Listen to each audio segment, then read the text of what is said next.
Welcome. Today, we'll guide you on how to delete multiple comments on posts you've made on Instagram using a PC with the latest updates. Let's go through the steps together. Step 1. Open your Instagram account on your PC to access your profile and posts. Step 2. At the bottom left corner of the screen, click on the More icon or the three dots to reveal additional options. Step 3.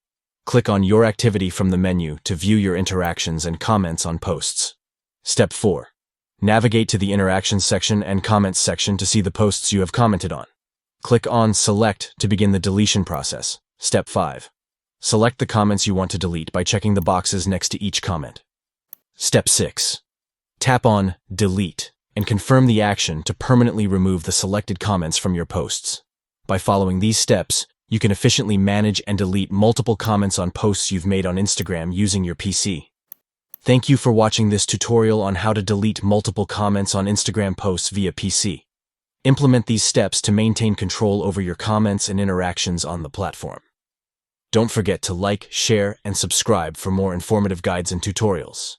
Stay informed about optimizing your social media experience and interactions on Instagram.